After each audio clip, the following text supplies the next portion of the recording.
Hello, hello, hello, brothers and sisters. How's it going? Hope you're having a splendid day or evening, depending on where you're at. So, which Bible version is the best version? Topic of today's video.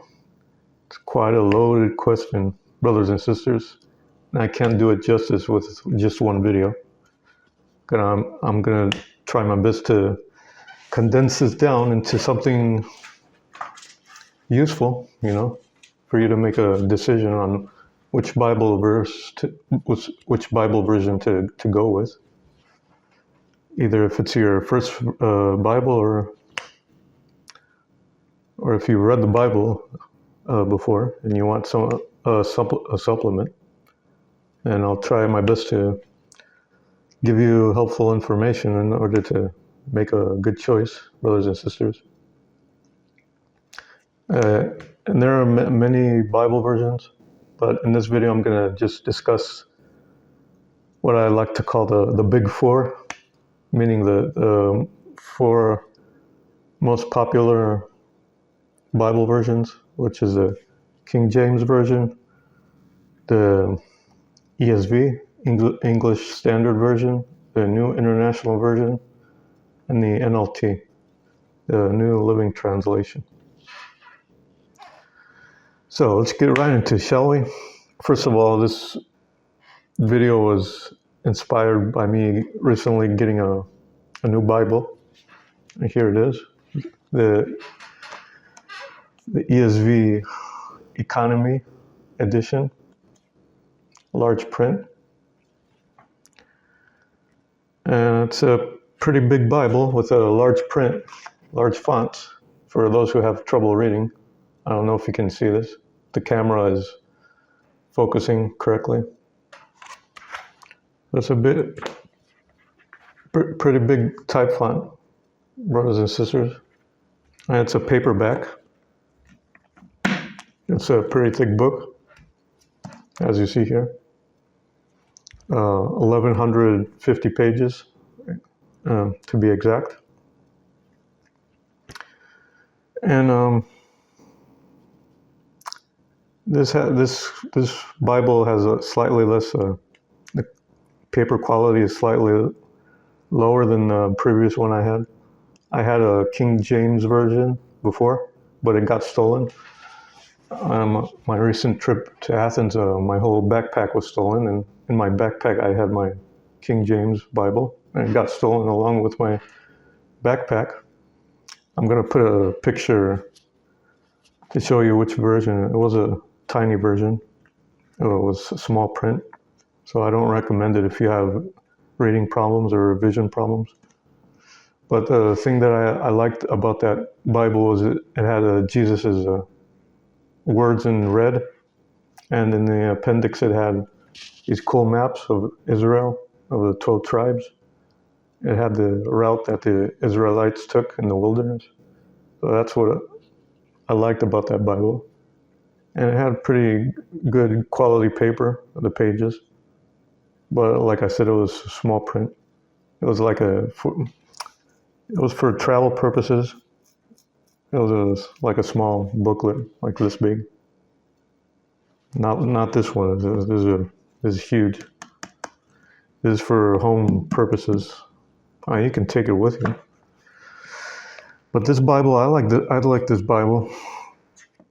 It has an article in the front of why you should read the Bible. I'll show it to you. Why read the Bible? It has a 40-day reading plan, which I think is a bit too optimistic, too ambitious. Unless you're a fast reader, of course. But my previous Bible had a 1-year reading plan. Of course, if I remember correctly, I read the entire Bible in 4 months, which is neither fast nor slow. I was reading it at a pace of about 3 to 5 chapters a day. So yeah, this has a 40-day reading plan. Excellent article of why you should read the Bible. In the appendix, there's a plan of salvation, which is cool.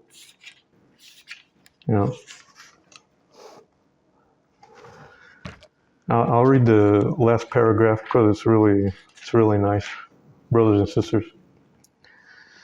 If you have accepted Christ as your Savior, you may be wondering, what happens if I sin after I'm saved? All Christians sin. But the good news is that Jesus' death paid for all your sin, both past and future. If you humbly admit your sin to God, the Bible promises that God will forgive you and cleanse you from all your sin. Pray for God's help to keep you from falling into sin again. Jesus assures us that whoever comes to me, I will never cast out. John 6:37.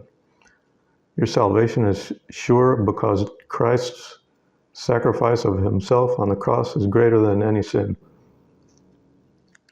You might also wonder what happens when I don't feel close to God. Am I still saved? Like most of us wonder when we don't feel God's presence.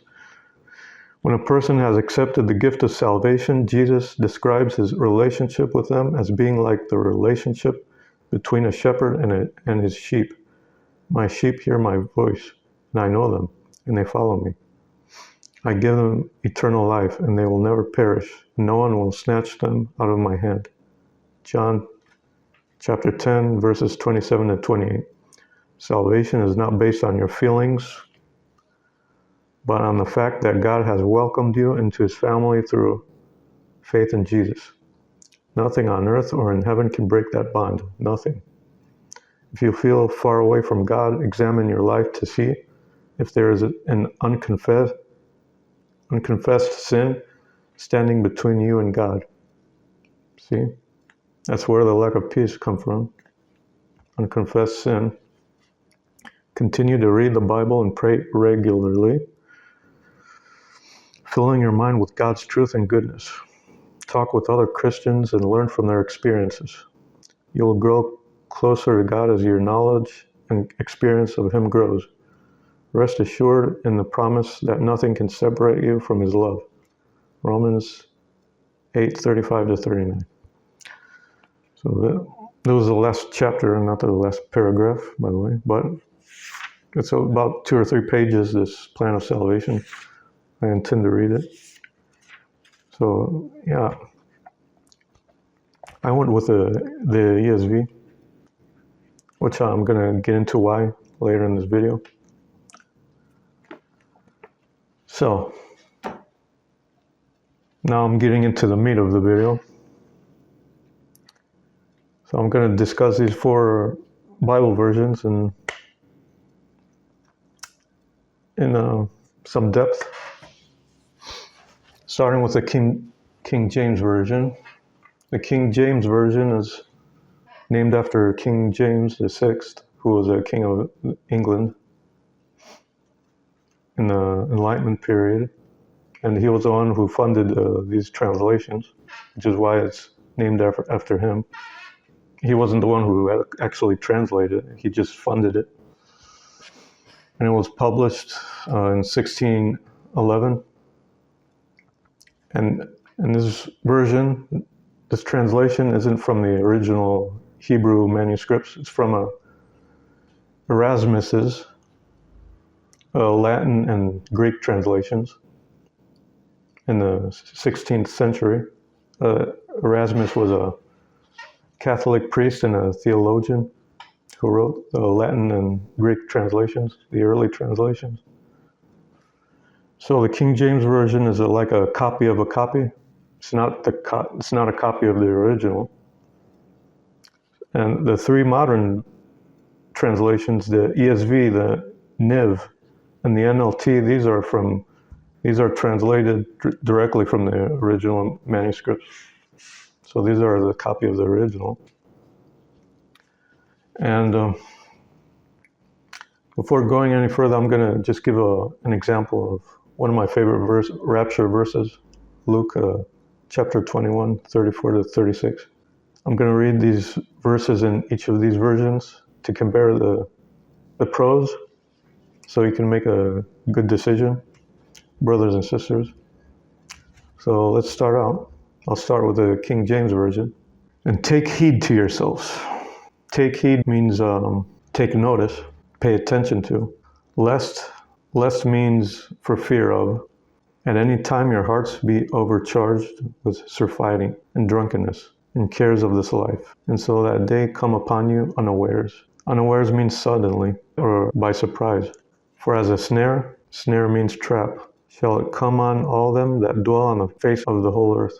Watch ye, ye is the plural of you. Therefore, and pray always, that ye may be accounted worthy to escape all these things that shall come to pass, and to stand before the Son of Man. ESV. But watch yourselves, lest your hearts be weighed down with dissipation. Dissipation means wasting of money, and drunkenness, and cares of this life. And that day come upon you like a trap, for it will come upon all who dwell on the face of the whole earth.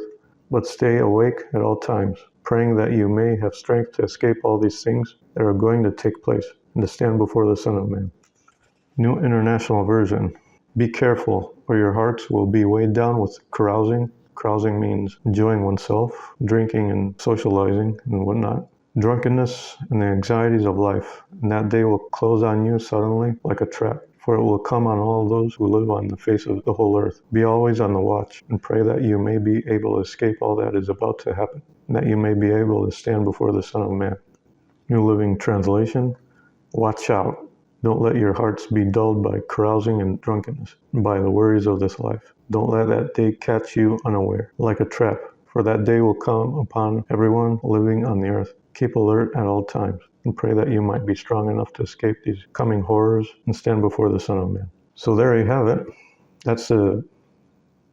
They have slightly different proses, all these four translations.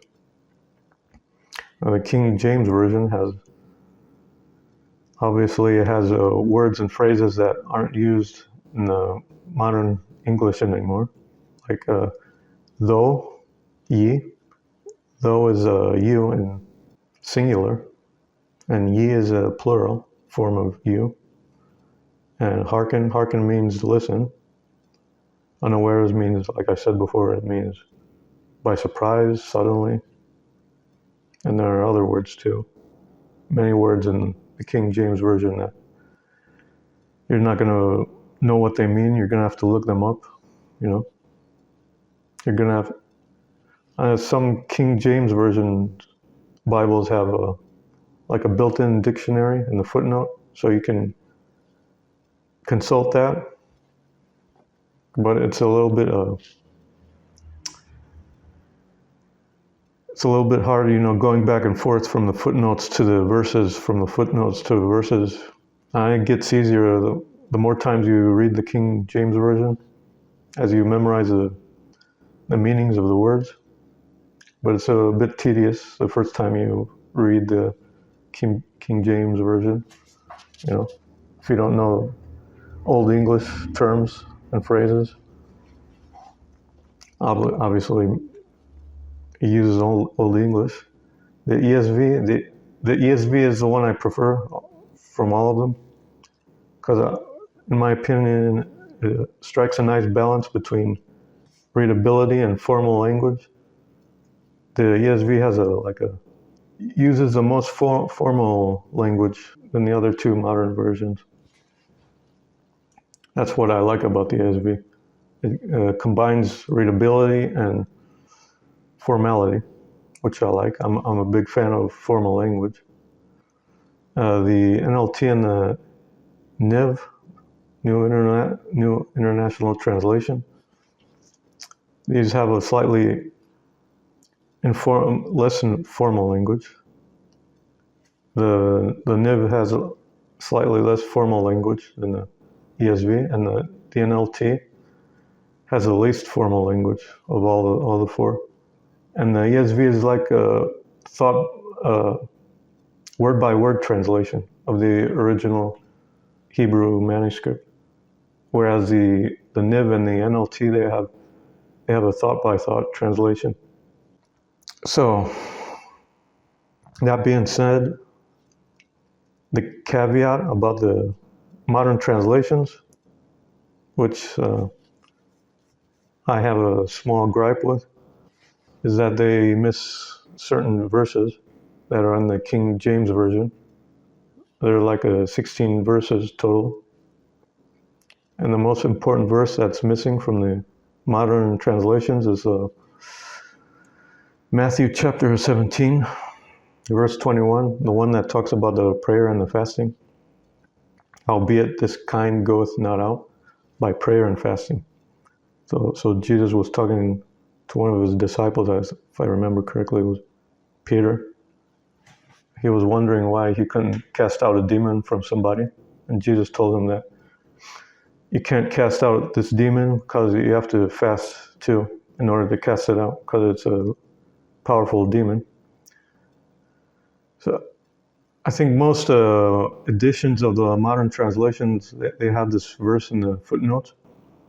But this one particularly, this economy version, it doesn't have any footnotes. So keep that in mind if you want to buy this one. I got this like €8.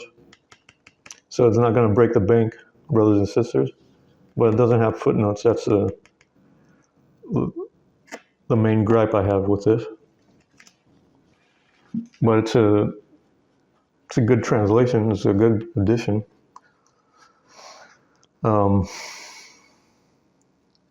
There's another important verse that I think is missing. Matthew chapter 23, verse 14.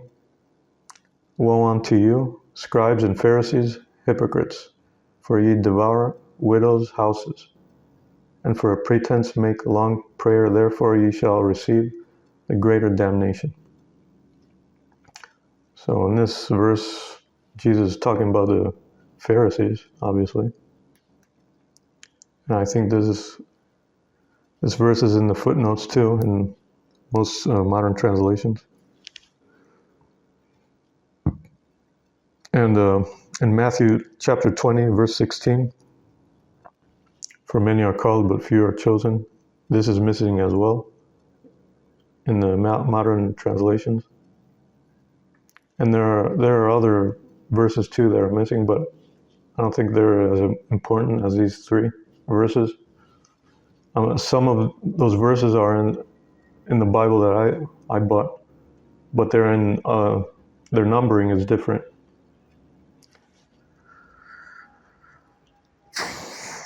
So that being said, I believe the King James Version is the most accurate out of all of them. Even though it's a copy of a copy, I think it's the one that's most true to the original manuscript. A lot of Bible scholars think it's inaccurate because it's a copy of a copy, but I think it's more likely that Satan is trying to tamper with the Word of God with these modern translations. So I understand in a way some of the fanatism of the King James onlyists, which is they're sort of like a cult that only accept the King James Version of the Bible. So in a way I understand their fanaticism, because I agree that it's the most accurate. However, I think they take it too far. One of them attacked me in the comment section just because I said the King James Version isn't the best version for a beginner to start with, and he attacked me. It is what it is. You don't need to get hot-headed over a Bible version. They're all good. They all have their strengths and weaknesses. So that being said, I think the modern translations are excellent. They're very readable. They're very user-friendly. They're very beginner-friendly. You just have to keep in mind that there are certain verses missing that are in the King James Version. I think these verses were indeed, because with Matthew 23:14, for example, where Jesus said about the Pharisees, woe unto you, for pretense you make a long prayer.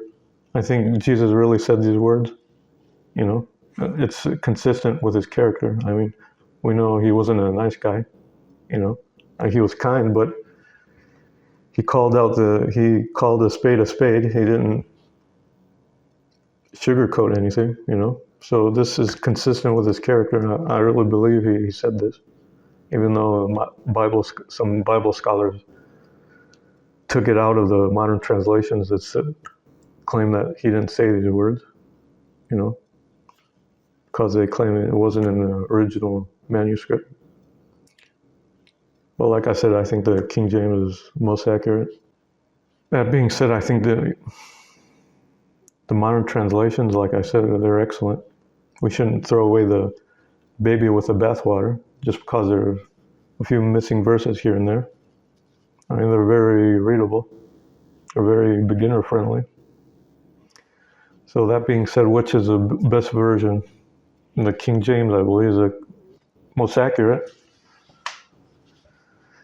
If you're a fan of Old English and you aspire to be a Bible scholar, then go with the King James version, you know.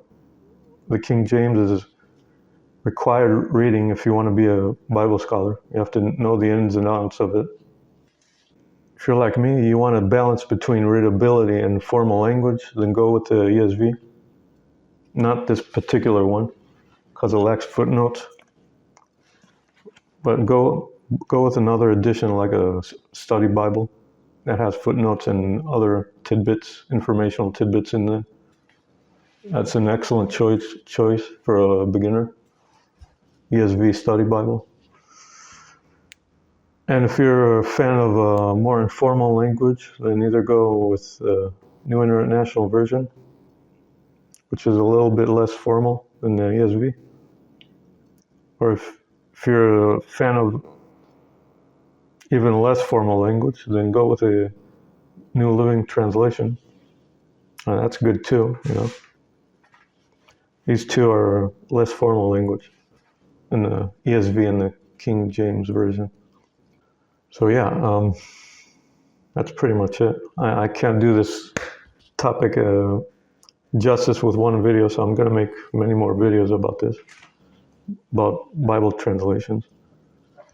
And I'm going to do a review about this specific edition in a separate video once I read it, the whole thing. And yeah, I'm going to make more videos as I read more versions of the Bible. So that's pretty much it. I hope this video resonated with you. If it did, then smash those buttons like there's no tomorrow. Hit the like button, share the video with a friend through Facebook. Comment down below what you think.